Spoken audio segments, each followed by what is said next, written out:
Good morning. It's early in the AM.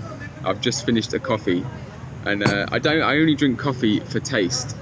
The thing with cycling, the cycling culture, is that coffee and cycling go together hand in hand, and I don't understand why. So cycling culture is that you drink coffee on a ride, before a ride, after a ride.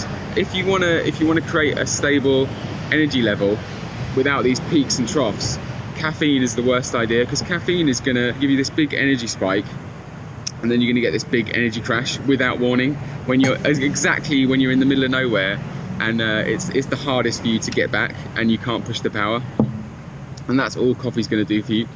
In the past, I've tested this out, and the coffee's lasted for around about an hour, depending on how hard you push, and then you get this big energy crash without warning, and it's just like a ticking time bomb.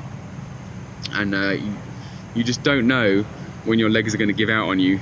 So that's why I don't recommend drinking coffee around cycling, because you get these peaks and troughs in energy that are difficult to recover from, especially with the low carb culture at the moment. People have no carbohydrates, they don't consume the body's preferred energy source, they have a lot of coffee, they have this big energy spike and a big crash in energy that then means they need to have more coffee in order to get that energy back again, and they're basically just running on adrenaline, which is not a good cycle to be on. And so instead, my recommendation for cycling would be just sugar and water. That's why I drink sugar and water out on a ride, because you create this stable energy level that that's predictable, a predictable energy source, whereas coffee just isn't. The more coffee you put in, it doesn't mean that you're going to get more energy out. You're just going to be running. It just means you're going to be running on adrenaline for longer, and you're going to have a bigger crash at the end of it. But with sugar is going to be your best predictable energy source out on a ride, and it's going to give you the most bang for your buck. And yeah, as long as you've got a good insulin sensitivity, you're not going to crash.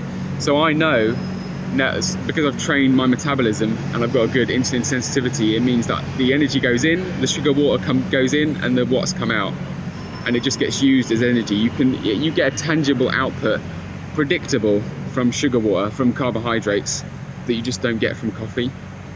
And that's why I don't recommend coffee for cycling performance, because you just don't know when you're going to crash. But by all means, drink it, especially when it is this delicious. Thank you for watching. I cannot wait to see you in the next one.